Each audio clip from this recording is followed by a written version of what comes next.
To all the bad bitches in my iPad. You know, I feel like I could get on here every single day and just preach a sermon to you, whatever, but like the beauty of life is like it happens while you're living it, you know what I mean? And then so it's like as I like okay, I'll get on here and I'll make a video and then maybe I'll go live life for a few days, and funnily enough lately it's like life has been integrating the lessons that like I teach you. Um, and my whole point in pressing record when I just did this time is because I had a realization, and it has nothing to do with my, well, everything is connected, so I'm sure it has something to do with my last video. I'm not naked, by the way. I'm just wearing a strapless top. Maybe I should make that more clear. Okay. Um, so there's like a Libra full moon this weekend, and I'm pretty sure that that is the last one of like the nodes being in, well, like they're in Pisces Virgo now, but it's just kind of the last of that like Aries Libra node energy like shifting out of the collective. And I feel it actually because I'm realizing that I am on the other side of a situation I found myself in probably about 18 months ago. So um how do I even want to tell this story? Because I'm like, you know, there's so much I could say, and I'm like, how much of it actually matters, you know? But when I was first like initiated or awoken on this journey, whatever you want to call it, it was by like a man who's probably about 8.5 years older than me, like lives in New York, whatever. Flew from New York to Canada to see me. We'd been texting like on and off for like a hot little minute. But you know, like when that happens, obviously like you have this idea in your head like, oh my god, like we're gonna be together forever, like there's some sort of like crazy connection here, whatever. And obviously that didn't happen, but it was like, you know, so he came to see me, we, there was some sort of energetic thing, whatever, like we actually didn't even sleep together. Which is, I don't know, like when I tell people that, they're like, this man flew all the way across the country and he didn't even, like, you know, but it's like, yeah, no, like we didn't. So there's that. But there was definitely, it's like I distinctly remember, it's like we're sitting in my car like talking, and like I saw like yellow sparkles in his eyes, and I'm thinking to myself, does this man have jaundice? Or like what the fuck? And then afterwards, that's when I started like learning about like twin flames and like this whole like initiation journey, whatever the fuck. And so he leaves, whatever, goes back home, and like he just like he couldn't fully like show up in like any sort of like relationship or commitment with me because he had so much going on in his own life. But then also it was like from where I was at, so like I was just sitting him watching, like living what I considered, I guess, to be like a free life, because I was like, oh, this man just flew to see me, and then he like went to Costa Rica and like all this shit, whatever. Just like it seemed like he was like just living lavish, like living his best life, you know. And like that was really triggering for me. Like initially I thought it was triggering because like because I was like, oh, like, you know, I'm jealous that like I am not the one who's like there doing these things or whatever, you know, or like I'm jealous that I'm not with him or that he's like giving his energy to other people. And then I realized you know, it has nothing to do with the other person, and it's like I'm jealous of his freedom, and I was like, oh, I have to free myself. And that was really when my journey towards freeing myself started. And like at that point in time, I had Pluto squaring my midheaven for like a long time. Like I want to say if not 2 years, then like just under 2 years. But that was during this time, right? And so that was me really like learning how to break free from like being controlled by other people, because at that point in time it was like I was managing like an entertainment like music website or whatever, and I worked from home, which like you might think, yeah, there's a lot of freedom in that, but it was like they were paying me like way less than I was worth, and I was working like 38 hours a week, and even when I wasn't working I felt like I was working. And then like I never even like I wouldn't even have enough money to go get coffee sometimes if I wanted to, you know what I mean? Like I was so stuck, and I was looking at everyone around me and it seemed like they were so happy and like free and whatever, and I felt very isolated. And that kind of when like my path inward started, and that's when I like started, or I stopped drinking and stuff like that. And I really, yeah, just like I was mostly celibate like during that time, you know what I mean? Like none of that matters. But all this to say, And so now I'm out the other side, right? And so we're like here 18 months later, we're in different nodes now. And it's like, I have a career where in working just 29 hours a week, I am making more than I used to make from working like 38. And I have so much more creative freedom and I'm respected, you know what I mean? And it's just like my old job, it was like, oh, you have to be online from like 7 to 3, whereas like this job, it's just it is the most beautiful opportunity, and it came to me because I was healing and receptive and just like sharing my story with the internet. Like literally a random girl that I met online got me this job, and she used to be my boss, and then she stepped down, and then I just kind of moved up, and you know, like they made like a role just for me, which is like amazing, and I'm honestly slaying in it. And it gives me the opportunity to like, first of all, like I said, make a lot of money. So then I have that freedom. I've been able to save money for the first time. I'm really responsible about like paying my bills on time, and like again, like tucking away savings. Like I literally just give a few hundred to my dad like every so often, and I'm just like, okay, like I don't even know how much it's probably over 3,000-4,000 now, but I've never been able to do that in my life, right? Like it's just I feel free because I've lifted those burdens off my shoulders. And like, yes, I moved back home with my family, but it's like now, since I don't have to, like when I was living alone too, I was paying probably like $1,600-$1,700 a month in rent. Now I just pay my parents' utility bill, and I like, you know, I pay for like whatever I want in my own life. But it's like it has allowed me to really regulate my nervous system, because this man that like, who, ew, I just got so much phlegm, ew. Okay, this man like initiated me on this journey, you know, because he wasn't free. He was trying to create this perception of like this perfect life of like, oh my god, everyone loves me and I'm just getting invited everywhere and blah blah blah. But it was like, at his heart, like he was not, he didn't feel safe, he didn't feel rooted, he didn't feel grounded. Okay, so it's like I have really taken all of that. I've gone on this spiritual path, and I've just like, I've made myself whole. Okay, and then so on the way, as I'm trusting the process and I'm just like becoming more and more aligned with my highest self, it's like, okay, so I met someone else who, like when I look into the astrology of it, I'm just like, perfect symmetry. Like that's King Henry and I'm Anne Boleyn. We've been doing this for lifetimes.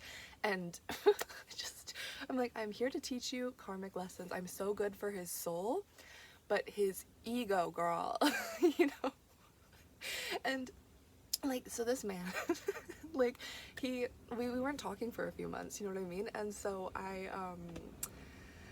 pointed out to him, I'm like, you know, like there's just like there's this energy between us, and I'm like, it's like I can feel you as though you're here with me. He also lives in New York, and like I'm in buttfuck Canada, and it's like the reason why that energetic wall, it's like why we can feel each other so closely, is because the only thing that's keeping us apart is ego. And this man said to me, not ego, distance. And I was like, but I have the money to buy a plane ticket and come see you right now. I have that. And it's just because his ego, he wants to be able to like have all the pentacles, to, you know, like be the big shot, to give me everything I want, to give me the princess treatment. And like, yes, I respect that, but it's like, I just want human to human connection, presence, whatever, right? But it's like on some level, now that I am in that state of freedom and he is still working towards that, that's triggering for him. In the same way it was triggering for me before, you know what I mean? Like, and so instead of reacting before like I could have, I got curious, I went inward. So God only knows like how he's gonna react to this, but like I can only hope that like I'm not triggering him to like a bad, evil, like lash out type place. Like I don't think I am, you know what I mean? Like I really do. Cause it's like, if you scare someone, if you are good for their soul, and if you hurt their ego, then it's like the ego, like if they don't have a grasp on that, if they don't know how to like understand the higher perspective of what's happening and understand that their triggers are like their responsibility to analyze, it's like they might just start running, and they're just gonna be like, oh, you're a problem because you are triggering my ego, instead of seeing that as a gift, right? And they're just gonna keep running and running and running until, you know, other things are gonna keep triggering their ego, or it's just like they're gonna be running and running and running, and then finally one day they're gonna stop and they're gonna be like, why am I running from everything I've ever wanted? Because it's like, it's in the running that you realize like, oh, like I'm just getting more lost in the sauce, I'm just getting more lost in the matrix. Like this is not the life I want for myself. I will not accept a life I do not deserve. That is the conclusion I've come to, and that's not what I'm going to call this video, because I do want to make a sermon. maybe I will call this video "I will not accept a life I do not deserve," because that is where I'm at, you know? Because it's like, okay, like I, so now I know. I want freedom. I'm not willing to compromise my freedom, my safety. I'm not willing to compromise my sovereignty, essentially. Like, if you, I didn't even tell you guys about this. So after I made a video talking about how your lack of self-control cannot become another person's problem, I had a week where everyone's lack of self-control, they're trying to make it my problem. And because I've seen this now, because I've had this knowing, I'm just like, okay, what we're not going to do is this. So like I said, I live with my parents right now, right? And so we have 4 cats in the house. 2 are mine, 2 are my mom's.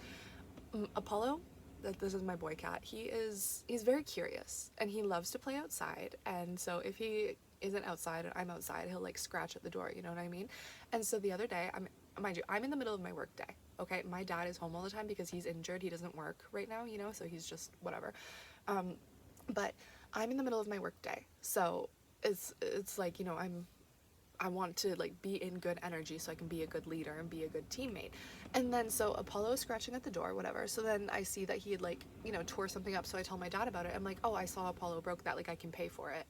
And my dad, he's not like a big yeller or like screamer. Like when I was younger, he used to do that. But he'll do this thing where he just like, like, I can't do it anymore. I don't know what I'm gonna do.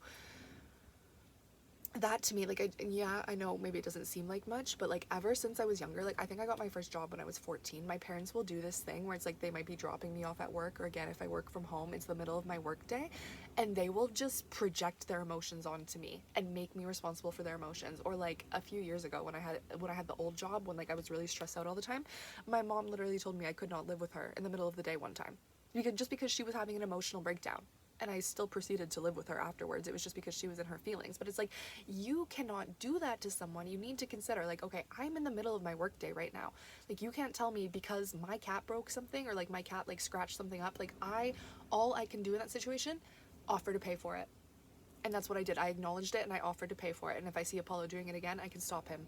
That is all I can do. But like, you cannot make me feel as though it's the middle of my work day. You can't make me feel as though, oh, after this, like I can't work right now because I have to worry about finding another place to live. That's not kind. That's not a kind thing to do to someone. So my dad and I had a pretty big, I was very emotional. I can't even explain what came over me. It's like this man is just, we had a soprano style confrontation. He's just standing there across the kitchen counter looking at me, and I have like tears streaming down my face, and I'm very expressive. I talk with my hands, and for me, the reason I was getting so frustrated and I had so much passion built up in me is because ever since I was a little girl, he's been putting the burden of his emotions on me. You know what I mean? Like, just trying to make me responsible. And so I was explaining to him, I'm like, we are all sovereign beings. And at a certain point, I felt it. Like, I felt all this weight on my shoulders, and I dug in, I lifted it up. I said, these burdens, I'm lifting them up. And I walked over to him and I dug my nails into his shoulder. And I said, I'm giving these back to you. They are not mine to carry. And this man, it was actually insane to me. He could not fathom the concept that we are all sovereign beings. And he said, so if someone else does something, I'm not supposed to have an opinion about it? And I said, you are absolutely allowed to have opinions about things, but you need to understand that your reactions to things, like your emotions about them, those are tools for you to uncover yourself more. They are not other people's responsibility. They are not other people's burden. How you feel, that is for you. That is for you. And he looks at me. He says, I don't think people are going to want to hear that, though. And him saying that, it is more important than ever for me to be here delivering these messages. If old white men don't want to hear it, they need to. And it's not even just old white men, it's young people too. The collective, the people are disempowered, okay? Even the people I manage, it was getting really bad for a while. I'm like, I am here, I am asking you to do this. Like, please, I've made it very clear, this is what I need you to do. And their lack of self-control was becoming my problem. I'm like, my to-do list cannot be growing exponentially because of your lack of self-control. Okay, so can we all just take accountability for what is ours? And the thing is, if you are carrying burdens that do not belong to you, that is why you cannot focus on what you are here to do. That is why you're falling behind in school, why you're falling behind in work, all like on your purpose, on your self goals, because you are too busy, you are too weighed down by the burdens of others. So then when it comes time to do the work for you, you don't have the energy because you've exhausted it all. You've given all your energy, all your stamina, whatever, to other people. And then you're trying to pour from an empty cup and you're wondering why. Why do I feel so unfulfilled? Why do I feel so tired? Because your cup is empty. Literally, I was talking to my mom about this. It's so funny because my dad and I have this big confrontation, whatever. Like, I mean, there was healing that came from it, you know, like as the conversation was happening, I felt like I was Jesus carrying my cross up the hill, down the path, wherever he carried that cross. I can't even remember. I'm a bad Catholic. But that's literally what I felt like. I was like, oh my God, like the burdens of this is so hard. But it's funny because not 2-3 days before, my mom and I were sat on the back deck, like sharing a bowl of chips, and we had like a really good conversation that I feel like helped her heal like 50 years of childhood trauma. And again, did it over a bowl of chips. No big deal. It's just super easy. But then my dad, just because he was not being receptive, he was not understanding, because anything I say to him, you know, it's like if I express like your emotions cannot become my problem, he'll be like, well, I hate that you smoke weed in my driveway. And I'm like, I love and accept you unconditionally, even though you smoke cigarettes. Like, the thing is, like, you know, if I see this man, like, he quit smoking for a little bit, but if I see him smoking, like, does that hurt my heart? Does it disgust me? Absolutely. But I'm still going to stand there and have a conversation with him and treat him exactly the same, because he is a human being who I love and respect, and I want to have a good relationship with him, right? So when I pointed out to him, I was like, if you have such an issue with me, like, smoking weed, like, instead of, like, condemning me or standing there and judging me for it, like, if you see me doing it, like, why don't you come and try and connect with me? And be like, hey, like, do you want to go do something? Like, you know, just, like, because the only reason I'm doing that, the only reason I'm fucking sitting here doing that is because I'm bored. So maybe if I had something to do, you know, like, because literally sometimes after a long day of like sitting in front of my computer, I'm like, I just need to chill out for a minute. So yeah, there's a lot. There's so many layers to this, and I don't even know if I got the message out that I was trying to get out. But like, this is just a general check-in, and this is me saying I will not accept a life I do not deserve, and it is my duty. Literally, it's not even just like a passive thing, like, oh, maybe I should do this. It is my duty to let people know when they are making their burdens other people's, to show them when they are giving their power away. Because your burdens, that is your power. That's your toolkit. But if you were projecting them onto other people, let's go back to it. Let's say it again. It was always me versus the world until I found it's me versus me. And that's the life you deserve, is you versus you. You being fully focused on your energy and your potential and living out what you are here to do. That is what you deserve, and that is what the world needs. The world needs you, okay? So be here now. I love you so much.